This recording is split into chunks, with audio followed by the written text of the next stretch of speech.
tous, je suis vraiment ravie de vous retrouver pour cette nouvelle vidéo dans laquelle je vais vous transmettre certains messages concernant le mois de mars et l'énergie évidemment du printemps qui arrive. Et il se trouve que cette énergie du printemps justement, elle va être assez explosive. Il y a vraiment une énergie aussi teintée de révolution, et ce dans plein de domaines différents, et évidemment je vous partagerai tout ça. Et évidemment ça va pas être forcément toujours une énergie facile aussi à naviguer, donc je vous donnerai aussi certains conseils par rapport à comment mieux traverser toute cette période. Avant tout ça, eh bien, à l'occasion de la sortie de mon accompagnement en ligne L'éveil de l'âme, qui reprend la trame d'ailleurs de mon livre Vous êtes la lumière du monde, eh bien, je vous propose un événement en ligne gratuit où je donnerai une conférence qui s'intitule S'éveiller au sein du rêve ou comment sortir de l'illusion de la matrice. Et ce qu'on va apprendre ensemble lors de cette conférence, eh bien, déjà, c'est comment se libérer des conditionnements matriciels. Donc comment aussi se libérer de son passé et de son histoire, comment se désidentifier du rêveur ou de nos parts d'ego ou évidemment ce qu'on appelle aussi la personnalité, et comment se relier à notre véritable identité et laisser émerger l'âme, laisser émerger la lumière que l'on est. Et je vous partagerai évidemment lors de cette conférence toutes les prises de conscience que j'ai pu avoir par rapport au fait de s'éveiller au sein du rêve et de plus s'identifier justement à ce rêveur qui expérimente tout ça. Et évidemment, je répondrai aussi à certaines de vos questions. Donc, ça aura lieu le lundi 4 mars à 19 h en direct sur mon site, donc ce ne sera pas diffusé sur YouTube. Si vous voulez vous inscrire, vous avez toutes les infos en description et je serai vraiment très heureuse en tout cas de vous accueillir lors de cet événement en ligne, S'éveiller au sein du rêve. Qu'est-ce qui nous attend pour ce mois de mars et pour l'énergie du printemps, donc aussi avril-mai? Eh bien, tout d'abord, c'est vrai que les mois d'hiver, c'est toujours une période où il y a une forme de ralentissement, il y a une forme peut-être aussi parfois de lourdeur, où il y a plus de densité. Et c'est vrai que notamment ce mois de février, on a vraiment pu voir, on a vraiment été invité à explorer aussi des schémas inconscients très profonds qui remontaient. Donc je ne sais pas si vous l'avez vécu et perçu, mais en tout cas il y avait vraiment des choses qui étaient vraiment tapies dans l'ombre, dont on n'avait absolument pas conscience, qui remontent à la surface pour que justement on puisse éclairer avec notre conscience ces schémas inconscients et les libérer évidemment derrière. Et ça c'est vraiment une phase préparatoire pour toute l'énergie du printemps qui va être évidemment plus dans une énergie de renouveau. Et évidemment, au printemps, il y a plus une énergie qui est expansive, alors qu'en hiver, on va être plus dans une énergie qui est rentrée. Donc dans cette énergie expansive, je pense que spécifiquement pour cette année 2024, comme j'ai pu le partager dans mes prévisions 2024, c'est une énergie très feu. Donc plus qu'une énergie expansive, j'ai envie de dire que ça va être une énergie qui est explosive.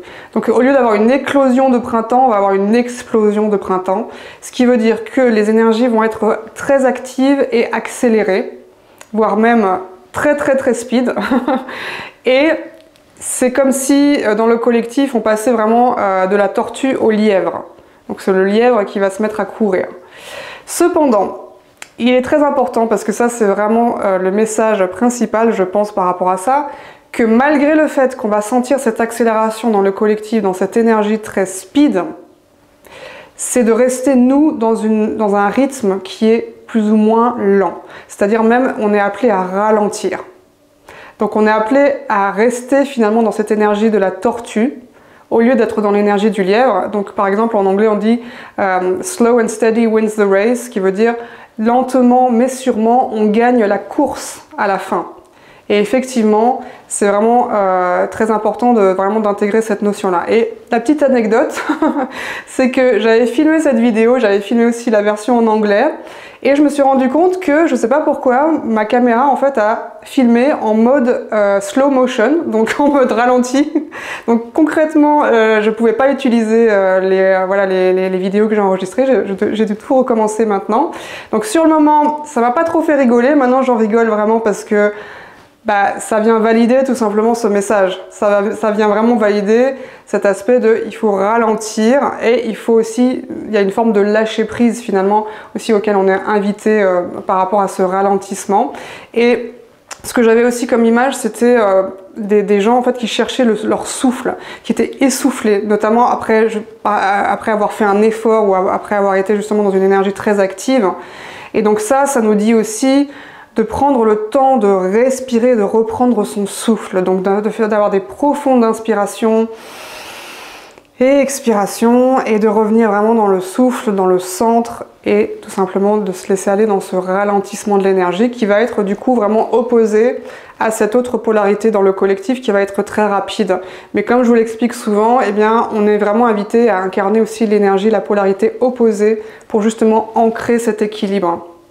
Et donc là, ça va être vraiment très bénéfique pour nous parce qu'il y a aussi une autre image qui m'est venue. C'était vraiment celle, vous savez, quand on fait du karting ou on est sur une moto et on fait des parcours où il y a beaucoup de bosses. En général, on est à fond, donc on est dans la vitesse. Et le fait d'être dans la vitesse, quand on prend les bosses, eh bien en général, la chute, elle est brutale.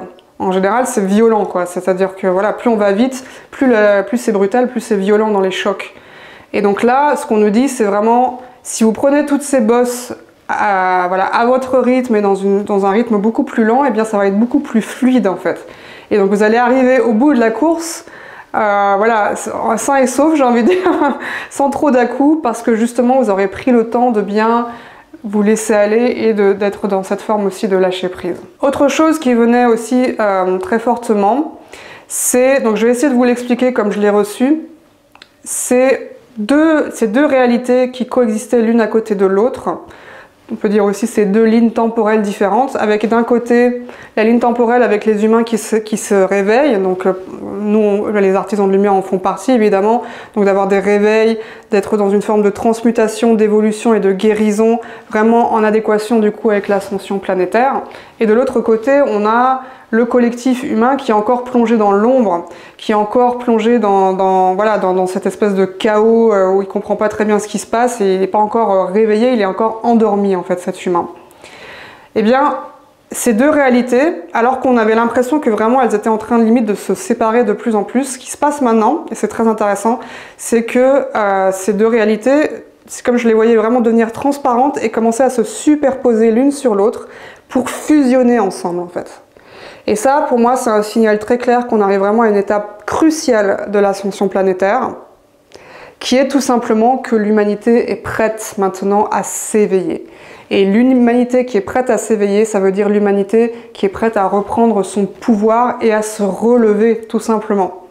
Et donc ça, je vais enchaîner tout de suite avec l'aspect révolution, puisque ça, on va vraiment le voir, on va le percevoir dans plein de sphères de la société, que les peuples se réveillent et se révoltent parce qu'ils ne se soumettent plus, ils ne veulent plus se soumettre, ils ne veulent plus être des esclaves dociles, ils ne veulent plus être pressés comme des citrons, et ils reprennent leur pouvoir. L'autre mot qui va être aussi clé, qui va revenir vraiment très fortement sur le devant de la scène, c'est le mot souveraineté.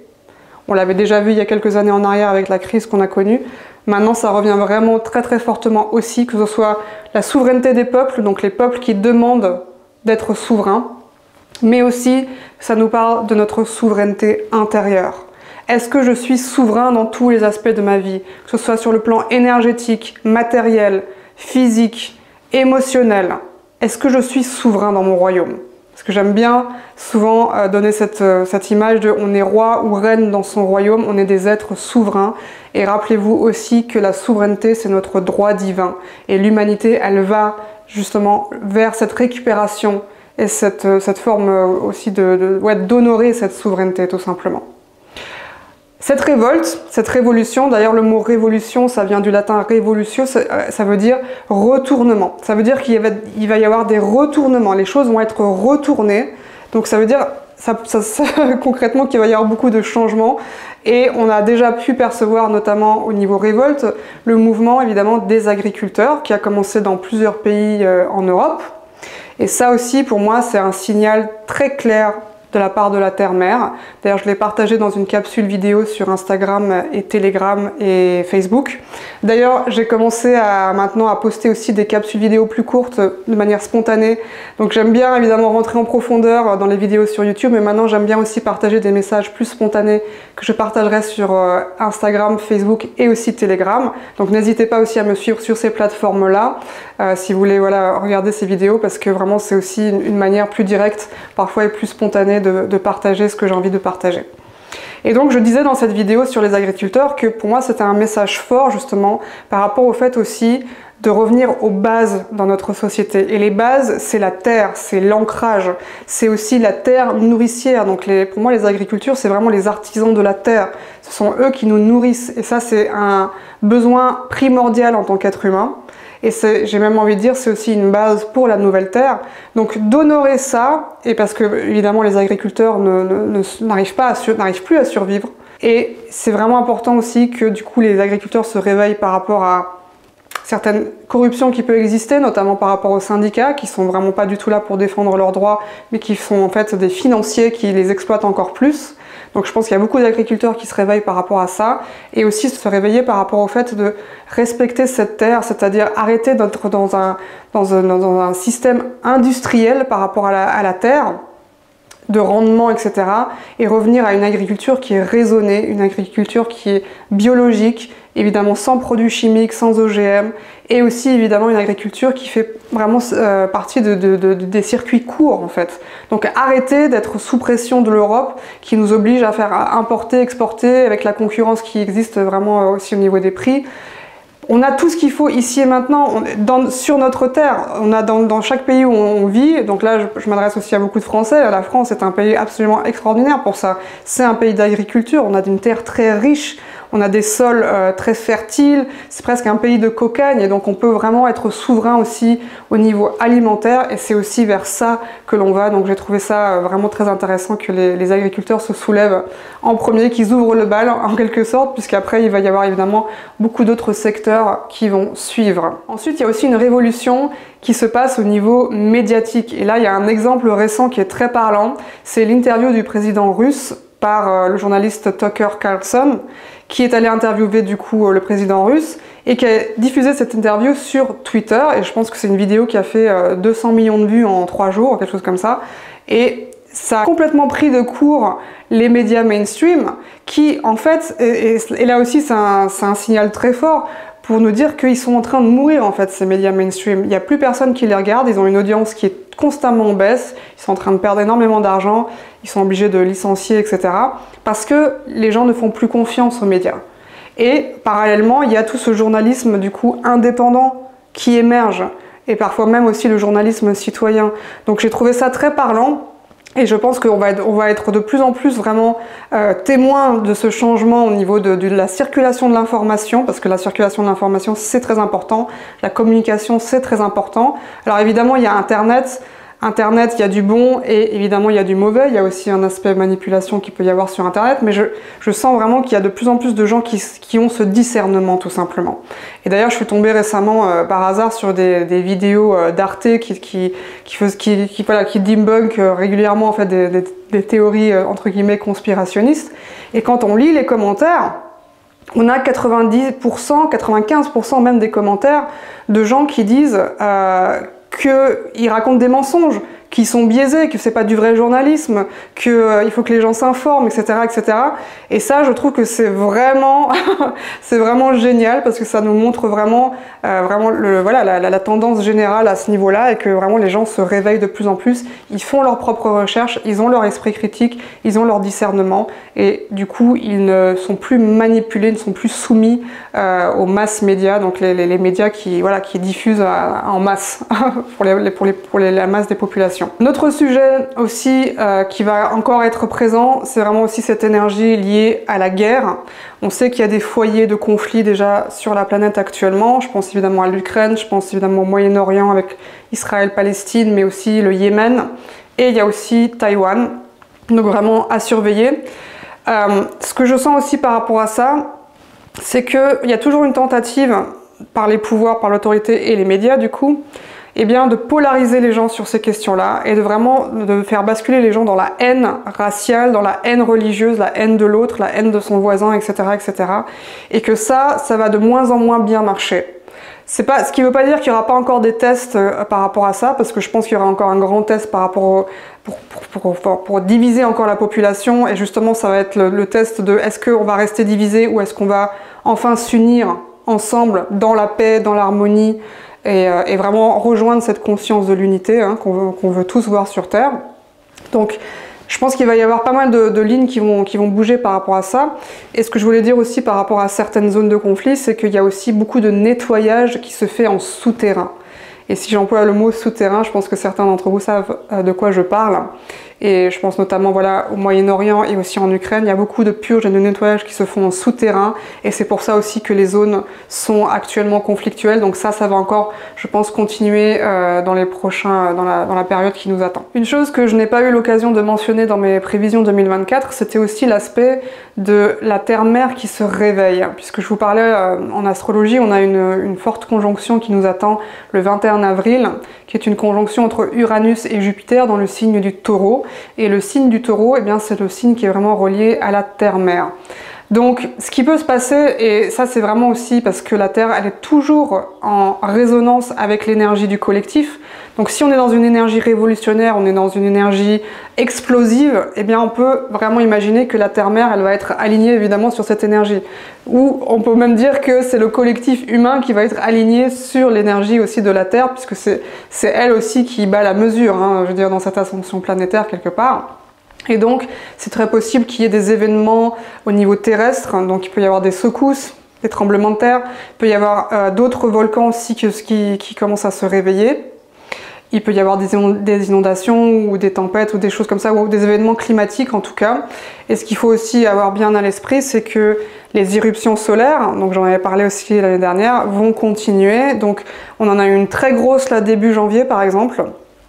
Et ce qu'il faut savoir, c'est qu'à chaque fois qu'il y a des grandes éruptions solaires, ça impacte beaucoup le champ magnétique de la Terre, ça impacte notre champ magnétique, donc ça peut évidemment générer des secousses au niveau terrestre, comme ça peut aussi générer des secousses à l'intérieur, donc en général ça va être des phases où on est très fatigué, où on a beaucoup d'émotions, on est à fleur de peau, il y a beaucoup de choses qui remontent, donc ça c'est à chaque fois vraiment des grands influx en fait d'énergie cosmique, de vibrations de lumière, qui descend sur Terre et qui participe vraiment à ce grand remue-ménage planétaire qu'on est en train de vivre sur Terre. Dernière chose que j'ai perçue, c'est je voyais comme des espèces de monticules en fait qui jaillissaient du centre de la Terre jusqu'à la surface. Plein de petits monticules comme ça. Et en fait, ce que ça me disait, c'était les trésors, les pépites cachées remontent à la surface. Et ces trésors et ces pépites cachées, ça représente en fait, donc c'est en lien déjà avec l'intra-terre, ça certainement, et c'est aussi en lien avec les anciennes civilisations. Donc ce sont en fait les connaissances d'anciennes civilisations, donc je pense notamment l'Atlantide, la Lémurie, qui remontent à la surface et à travers ça, eh bien, il y a des petites pépites qu'on va vraiment pouvoir découvrir.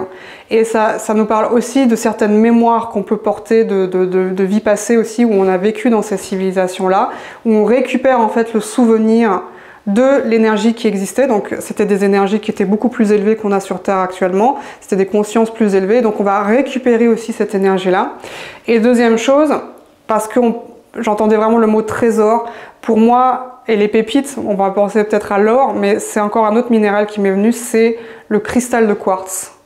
Le cristal de quartz, parce que déjà c'est toujours très utile d'en avoir un avec soi, c'est à la fois pour se protéger, mais aussi le cristal de quartz amplifie en fait nos capacités. Donc peu importe ce qu'on fait comme travail, le fait de porter un cristal de quartz ou d'en avoir un dans la pièce où on travaille, eh bien ça va amplifier nos capacités. Et évidemment le quartz, c'est ce qui permet en fait de contenir la mémoire. On en a notamment dans nos appareils technologiques, donc que ce soit les ordinateurs, les téléphones. Ça contient, le quartz, il contient la mémoire du monde. Et donc, c'est vraiment... Et en même temps, il y en a beaucoup justement dans les croûtes terrestres. Et donc, c'est comme si cette mémoire du monde, elle va émerger de plus en plus et on va pouvoir se reconnecter de plus en plus avec ces connaissances ancestrales qui nous viennent voilà, d'autres civilisations et d'autres temps qui ont existé évidemment sur Terre. Donc voilà, j'étais en tout cas très heureuse de vous partager tout cela et évidemment je vous rappelle qu'on a cet événement en ligne gratuit avec cette conférence que je vais donner sur le thème de s'éveiller au sein du rêve, se désidentifier du rêveur, sortir de l'illusion de la matrice. Je vais vraiment vous partager toutes les connaissances que j'ai à ce sujet et aussi ce que j'ai pu expérimenter tout simplement personnellement. Donc si vous souhaitez vous inscrire, n'hésitez pas à y aller maintenant et ça sera vraiment avec un grand plaisir que je vous accueillerai lors de cet événement. Je vous dis à très vite, Sat Nam, prenez soin de vous.